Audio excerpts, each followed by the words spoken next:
Dengan kondisi fundamental ekonomi nasional yang positif, pemerintah optimis peluang Indonesia menjadi negara dengan ekonomi terbesar keempat pada 2015 terbuka lebar. Pemerintah mengajak seluruh elemen untuk mendukung pertumbuhan dan perkembangan ekonomi tanah air. Untuk tujuan tersebut, pemerintah akan terus memprioritaskan pembangunan infrastruktur sebagai kebijakan strategis.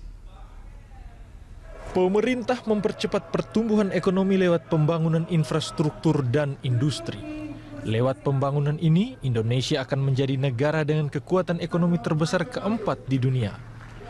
Capaian tersebut sudah diperhitungkan Menteri Koordinator Perekonomian Darmin Nasution dan Menteri Keuangan Sri Mulyani Indrawati.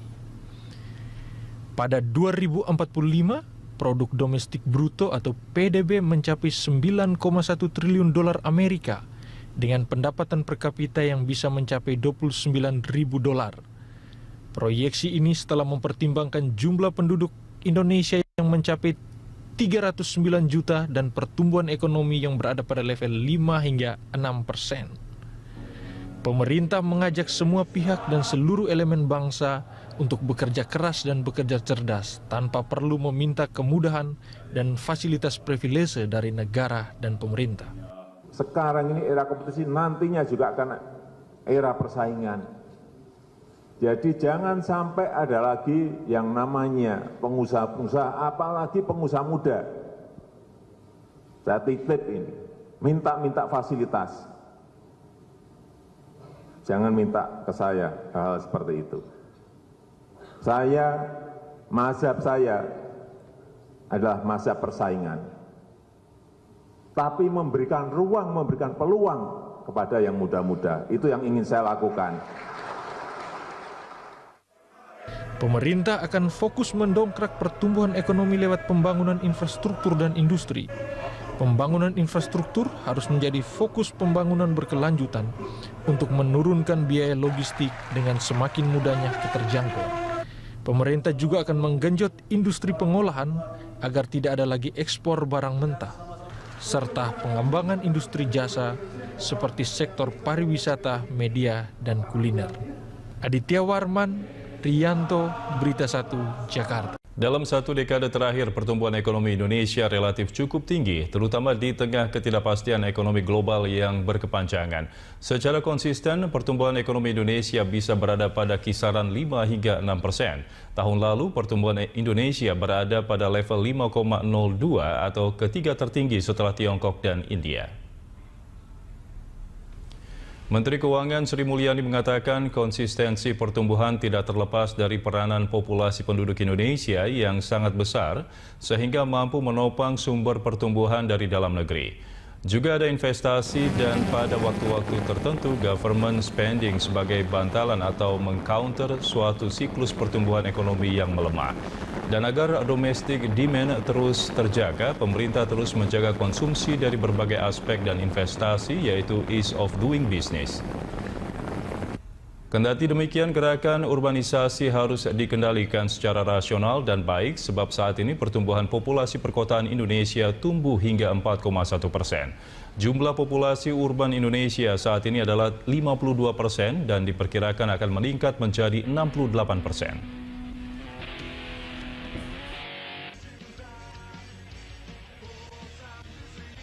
Presiden Joko Widodo membuka Rapat Kerja Nasional Badan Pengurus Pusat Himpunan Pengusaha Muda Indonesia di Hotel Ritz-Carlton, Jakarta. Dalam pidatonya, Presiden meminta HIPMI berperan dalam mengawal kebijakan perekonomian yang berkeadilan. Rakernas ini dihadiri sebanyak 2.500 pengurus dari 34 provinsi dan sejumlah divisi kepemimpinan, di mana tema dalam Rakernas ini adalah Economic Revolution yang berkeadilan dan berkelanjutan. Dalam pidatonya, Presiden mengatakan jika kebijakan perekonomian yang berkeadilan sedang disusun oleh pemerintah, terutama yang berkaitan dengan redistribusi aset dan reformasi agraria. Atas hal tersebut, Presiden meminta HIPMI berperan dalam mengawal kebijakan perekonomian yang berkeadilan. Dengan hal tersebut, pada perayaan ke-100 tahun Indonesia Merdeka dipastikan akan teraplikasi secara merata di Indonesia. Presiden Joko Widodo hari ini menerima pengurus Pusat Ikatan Hakim Indonesia atau PPIKHI. Pertemuan tersebut membahas sejumlah persoalan yang terkait profesi hakim yang sedang menjadi sorotan beberapa waktu terakhir. Para pengurus tersebut diterima Presiden Joko Widodo di Istana Merdeka. Saat menerima, Jokowi didampingi oleh Menteri Hukum dan HAM Yasona Laoly. Dalam pertemuan tersebut ada 3 hal utama dilaporkan para hakim, di antaranya mengenai kekurangan tenaga hakim karena tidak adanya rekrutmen hakim selama 7 tahun belakangan, pengurangan usia masa kerja hakim dan juga mekanisme jabatan hakim, serta penolakan wacana pengambil alihan organisasi finansial dan administrasi Badan Peradilan di bawah Komisi Yudisial.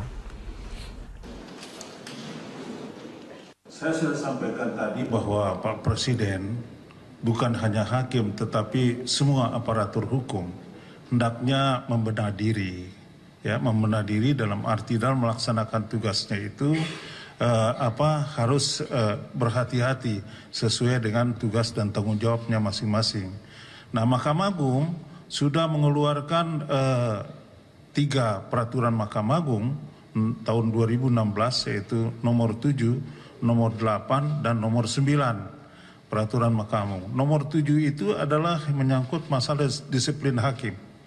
Jadi hakim itu kapan dia masuk kerja, kemudian kapan dia pulang, kemudian apa aktivitasnya di dalam jam kerja itu harus dia dapat pertanggungjawabkan dan itu dijaga ketat.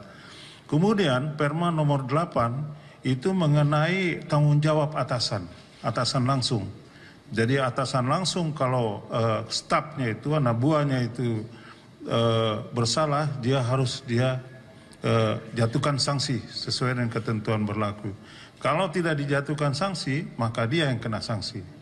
Sementara Perma nomor 9 tahun 2016 itu mengenai keterbukaan pelaporan dari masyarakat terhadap penyimpangan-penyimpangan yang kemungkinan.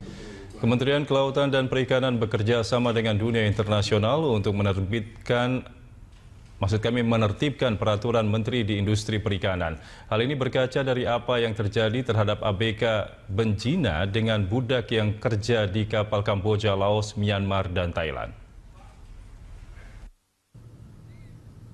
Pemerintah melalui Kementerian Kelautan dan Perikanan mewajibkan kapal-kapal perikanan, baik kapal tangkap maupun kapal angkut, yang beroperasi di Indonesia untuk mematuhi standar hak asasi manusia sebagai prasyarat untuk mendapatkan izin tangkap atau angkut ikan. Hal ini dilakukan karena banyak pelanggaran HAM serius terjadi di industri perikanan. Jenis pelanggaran HAM itu diantaranya penyelundupan manusia melalui laut, eksploitasi anak, serta pembayaran upah di bawah tingkat minimum. Dari hasil analisis dan evaluasi Kementerian KKP, ada sekitar 160 dari sekitar 1.000 kapal ikan yang dibuat di luar negeri melakukan tindak pelanggaran HAM. Selain itu, International Organization for Migration mencatat ribuan nelayan asing yang bekerja di kapal ikan eks asing merupakan korban perdagangan manusia di perairan Indonesia. Ini mengingatkan kita terhadap kasus Benjina pada tahun 2014 dengan korban perbudakan lebih dari 600 orang. Hingga kini pemerintah menduga masih ada ribuan anak buah kapal yang masih menjadi korban perbudakan di luar negeri. Apa yang terjadi di Benjina dengan budak-budak yang kerja di kapal dari Kamboja, Laos, Myanmar, dari Thailand, itu sebetulnya juga terjadi dengan ABK-ABK Indonesia yang bekerja di luar negeri. Bahkan mungkin kalau kita membebaskan di Benjina itu 1.000 orang, ABK Indonesia yang ada di luar negeri itu banyak sekali, ratusan ribu. Jadi kita ingin apa yang kita lakukan ini juga di compliance dan diakui dan dilegitimasi oleh dunia. Sementara itu, Menteri Ketenagakerjaan Muhammad Hanif Dakiri mengatakan tenaga kerja kapal seharusnya digaji lebih mahal dan lebih sejahtera. Namun kenyataannya banyak yang diberi upah di bawah standar. Menurut Hanif, pemerintah terus berupaya mengatasi permasalahan pelanggaran HAM ini dengan berkoordinasi dengan Kementerian KKP.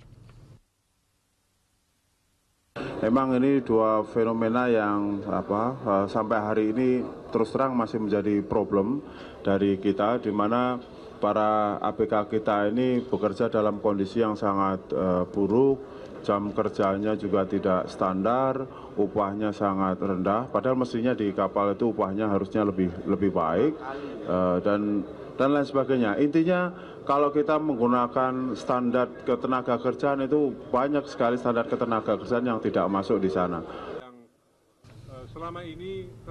Duta Besar Kerajaan Belgia, Patrick Herman, menyebutkan Belgia sebagai salah satu negara yang juga memiliki industri perikanan yang cukup besar, mendukung Indonesia untuk mengatasi sejumlah permasalahan HAM, terutama untuk tetap menjaga kerjasama dengan Indonesia untuk meningkatkan perekonomian di bidang kelautan dan perikanan. Julita Telaum Banua, Muhammad Rinto, Berita 1, Jakarta. Ya pemirsa, dalam rangka memberantas pelanggaran HAM di bidang usaha perikanan, Kementerian Kelautan dan juga Perikanan menggelar konferensi internasional dengan Komisi Hak Asasi Manusia ASEAN dan juga Kedutaan Kerajaan Belgia.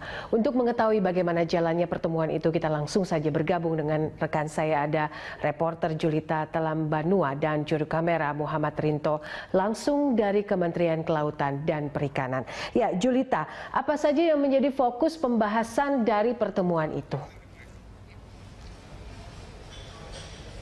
Ya, Popi dan juga pemirsa, sejumlah yang dibahas dari pertemuan ataupun konferensi kali ini adalah terkait dengan sejumlah pelanggaran HAM yang ternyata masih ditemukan oleh Kementerian Kelautan dan Perikanan di perairan Indonesia. Jenis pelanggaran HAM-nya ini beragam, diantaranya penyelundupan manusia melalui laut, eksploitasi anak, kemudian pembayaran upah di bawah tingkat minimum.